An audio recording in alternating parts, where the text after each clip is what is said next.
Assalamualaikum warahmatullahi wabarakatuh. Nama saya Alwi Abdullah dari TI3F. Di sini akan mempresentasikan tentang Firebase Login. Jadi Firebase adalah serangkaian alat bantu untuk developer aplikasi, namun bukan hanya untuk developer aplikasi Android. Ini untuk developer aplikasi iOS dan juga developer web. Tapi karena kursus ini adalah tentang development Android, pelajaran ini hanya membahas tentang cara menggunakan Firebase. Jadi di sini tetap menggunakan web ya. Jadi langkah pertama setting Firebase console. Jadi di sini pada di authentication-nya sign in methodnya yang email dan password di enable atau dinyalakan. Setelah itu create database. Jadi setelah enable pilih menu database dan pilih create database. Nah, jadi pada Firestore database-nya ini di create, dan kalau sudah di create nanti seperti ini keluarnya. Setelah itu select start in test mode. Database-nya nanti ketika dibuat pilih yang test mode, bukan yang real time. Setelah itu buat aplikasi baru dengan perintah ini untuk membuat project baru. Setelah itu dilakukan perintah npm run start, dan pertamanya ini npm install g firebase min tools. Terus ketika dilakukan Firebase login, maka akan memunculkan seperti berikut ini.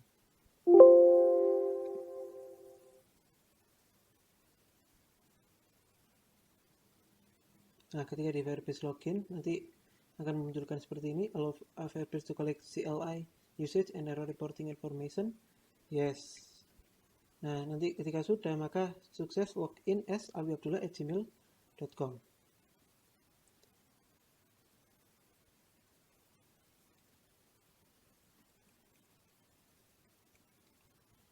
Nah, untuk ketika di Firebase init, maka akan memunculkan seperti ini Firebase, dan minggu 11. Jadi which Firebase CLI features do you want to set up for this folder? Jadi yang kita gunakan itu hosting sama database.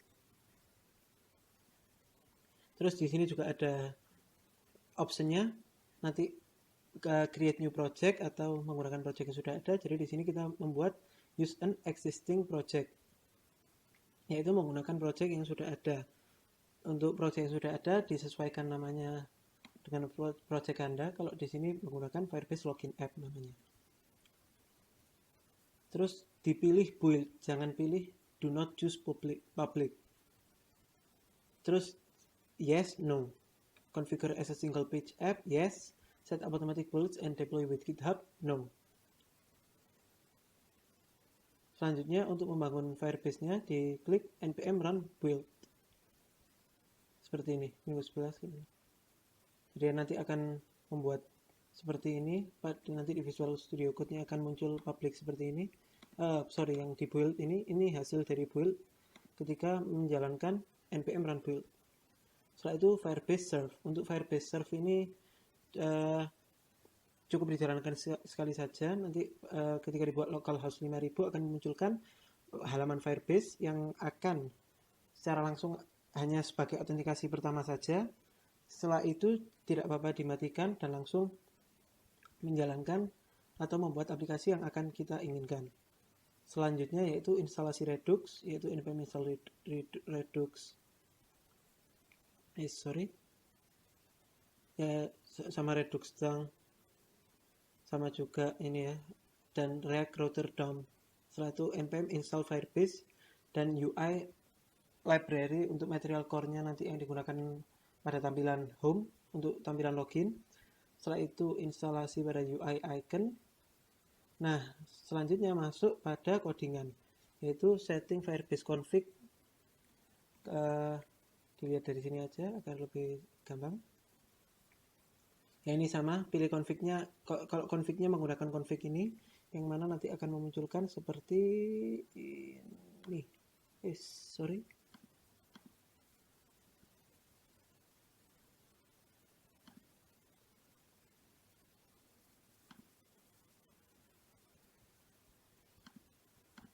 Nah, ini Firebase config, yaitu ke APK kita yang dimunculkan atau yang disediakan pada saat kita membuat Firebase ini. Selanjutnya, edit action.out.js. Nah, ini yang digunakan untuk autentikasi. Jadi di sini kita ekspor semua login request dengan sama login request, login sukses, failure, request sukses, failure, sama verify, request sukses. Kalau request login, metodenya, type-nya login request. Receive login, login sukses, terus ke user dengan parameter user ya di sini. Kalau login error yang dipanggil login failure. Sama request logout, receive logout, logout error, verify request, verify sukses. Selanjutnya const login user. Kalau di login user itu ada 3 parameter, yaitu email, password, terus mempunyai parameter lagi dispatch, yaitu dispatch request login. Untuk request loginnya tadi ini yang awal. Selain itu memanggil Firebase, yang mana Firebase akan melakukan authentication dan menggunakan sign in with email dan password dengan 2 parameter, yaitu email dan password, menggunakan di sini. Nah, ini email dan passwordnya nanti yang akan digunakan ketika menjalankan programnya. Setelah itu const logout user, Firebase out, bedanya kalau ini sign in, kalau ini sign out. Terus dan dispatch receive logout. Jadi nanti di receive logout di sini, jadi logout sukses nanti yang keluarnya di request, terus logout sukses, dispatch verify sukses. Ini. Selanjutnya buka reducer authentication.js. Nah, pada reducer ini kita import semua login request sukses, failure request sukses, failure request sukses dari authentication yang baru saja kita bahas tadi. Setelah itu kita membuat state, yang mana state-nya berupa tipe boolean semua. Is logging in, is logging out, is verifying, login error, logout error, is authenticated. Pertama di set false semua. Setelah itu jika dilakukan login request, maka is logging in true dan login errornya di set false. Ketika login sukses, maka state-nya is logging in false, akan tetapi is authenticated-nya true. Dan user sama dengan action.user. Untuk action ini masuk di yang diekspor. Ini sama semua, logout request. Ini state, ini jadi state, ini titik state ini memanggil seluruh yang ada di state ini. Data yang ada di state. Sama logout failure diganti is logging out false, logout error true, is verifying true false. Jadi ini hanya codingan untuk menentukan nanti apa saja yang dirubah. Nanti kalau misalnya true, nanti apa logikanya akan dibahas pada selanjutnya.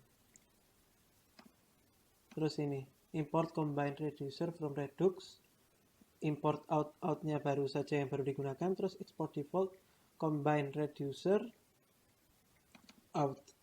Jadi combine reducer ini dari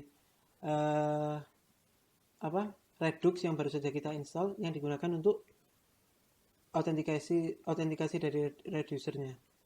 Setelah itu pilih src folder, configure store.js dan edit. Nah ini configure store, yaitu apply middleware, create store dari Redux, terus thunk middleware Redux thunk, verify out dari folder yang baru dibuat, yaitu yang action out yang panjang tadi ini, yang baru saja saya jelaskan. Setelah itu root reducer from reducer. Nah ini yang baru dijelaskan juga. Jadi di sini export default function configuration store dengan parameter persisted state, store-nya yaitu create store. Untuk create store ini dari Redux, yaitu root reducer, persistent state, apply middleware. Apply middleware juga dari Redux juga, library Redux. Setelah itu di return store. Selanjutnya edit root.js. Pada root.js ini menggunakan router yang akan memanggil app, di mana app nanti yang langsung masuk nanti kalau yang di root ini jadi dari React Redux akan mereturn provider dengan store-nya, yaitu store yang baru saja dibuat. pada dari Constanta Store. Selanjutnya pilih dan edit folder src index.js. Nah ini kita yang ambilnya yaitu root, yang baru saja dijelaskan tadi, root. Selanjutnya ini sama semua, jadi kita yang di render pertama yaitu folder root.js. Selanjutnya di sini buatlah coding app.js. Untuk app.js ini yang diimpor yaitu React, route switch, connect, protected route, home, login. Nanti protected route, home sama login nanti akan dijelaskan. Setelah itu terdapat konstanta yaitu is authenticated sama is verifying yaitu prop, dimana prop nanti itu akan diberikan codingannya, yang dimana is authenticated sama is verifying itu akan mengambil dari yang awal tadi itu yaitu berupa boolean yang akan memunculkan true atau false. Jadi ketika true, misal belum diautentikasi, tiba-tiba ingin masuk ke halaman setelah login, maka akan redirect secara otomatis ke halaman login. Nah, ini route path login, komponen login. Ini switch-nya. Jadi terdapat dua kelas yaitu protected route sama route. Selanjutnya komponen login. Komponen login. Untuk yang di komponen ini yang akan ditampilkan. Ini import ini yang digunakan untuk tampilan seperti ini. Nah, ini nanti ini semua menggunakan import dari material UI yang kita telah install pada awal-awal yaitu npm install. Jadi ini terdapat ini tampilannya seperti ini dengan CSS yang ditambahkan. Untuk ini sama handle email change, handle password change sama submit. Ini nanti ketika di buttonnya terus atau di text fieldnya nanti akan memanggil on change.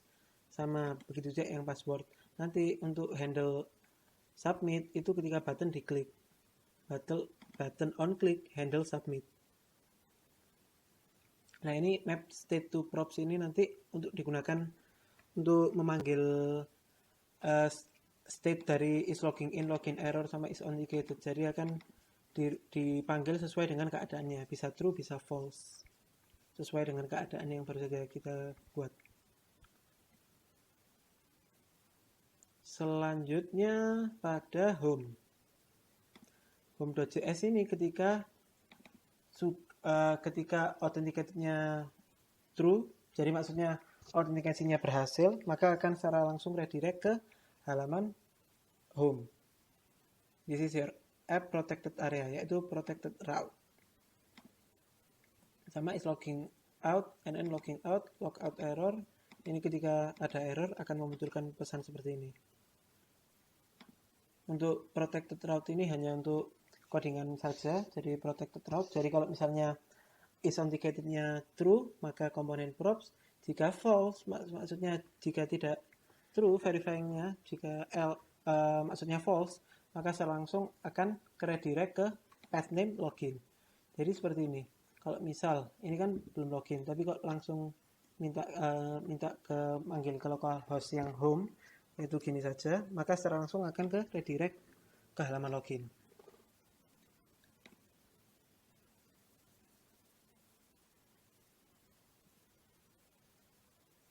Ke halaman login. Setelah itu, ya ini sama yang baru saja saya jelaskan, yaitu running start, masuk ke Firebase Console, kemudian add user, sudah saya tambahkan di sini email @test.com. Jadi bisa langsung dicoba, email @test.com, passwordnya 1234567. Ketika berhasil, maka secara langsung akan masuk ke halaman utama, yaitu this is your app protected area. Jadi ketika diklik lagi masih bisa karena cookiesnya atau state-nya masih tersimpan. Tapi ketika di logout, maka secara langsung is logging in-nya akan state-nya berubah menjadi false lagi. Jadi ketika kita langsung ke redirect ini tidak bisa, akan secara otomatis redirect ke login. Oke, mungkin sekian saja penjelasan dari saya tentang Firebase login. Apabila ada kesalahan mohon dimaafkan. Wassalamualaikum warahmatullahi wabarakatuh.